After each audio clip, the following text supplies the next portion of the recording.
Mayam mataram na ukchari Ranju chef kirida ngasi ki recipe sidi yumda mataw karamna bakery dagi hena hauba burger bun semgani habduni do koyamuk punna yeminarasi burger bun si semda changadoriba si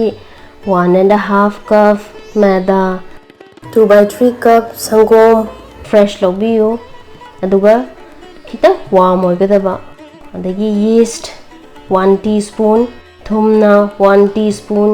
chini 1 tablespoon butter na 1 tablespoon aduga yerum amaga tengkod ama laurasi masde sangom se hapchalaga yeast se hapchalaga mix tawraga minute 5 muk thamase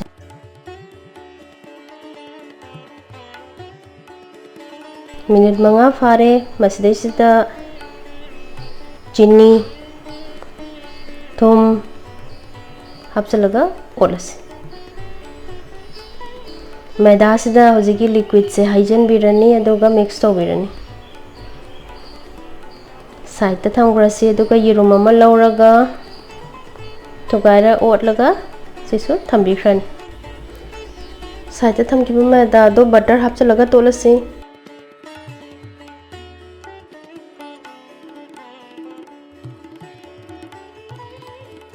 yerum se hapchalasi kitang sina egg wash ki damakta thambi horo masi madam da lothog amu nai birasi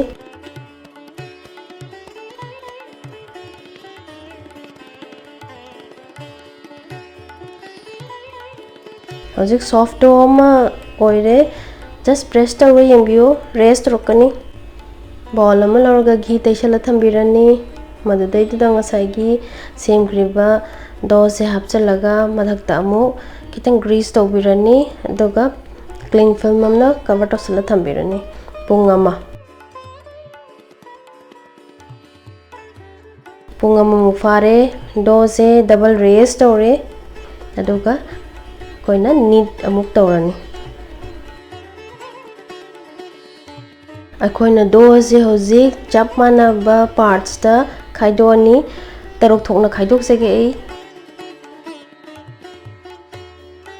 aina nairiba sumana dum naibiyo round koi padna circular motion da tobigadaba namkhai pigadab nataba sumana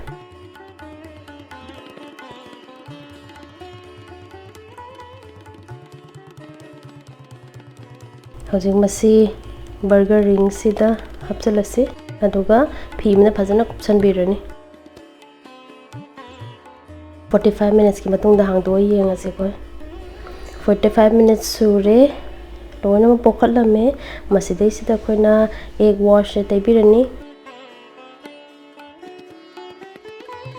aduga thoiding ango bodo khara chashanbirani masi bake torasi 190 degree celsius ta 15 minutes natraga brown odriba mathakse minute rawai matung dani masi bake tor matung da puthoksarai se brown oire mathak sida khoi hojik butter khara apply tawsalani hingbiu si am phajare duka soft su oire hoji inga banina masi lokthose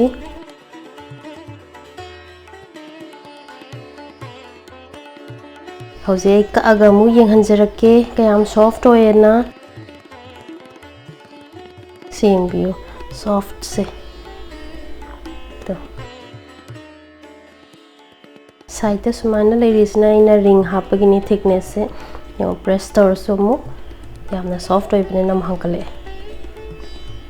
sina burger sema matung dani yemiu thank you Haji khona yemi nakre ko burger bun se yumda kamaina semgane na haibe ingredients aduga ina nairiba mo taksegriba steps me amda phajana follow tobiyo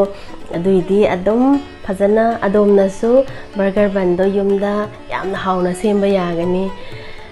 mathangi atopa recipe amaga loina na yamu lakcherage matang sida kainarasi khurumjari me ambu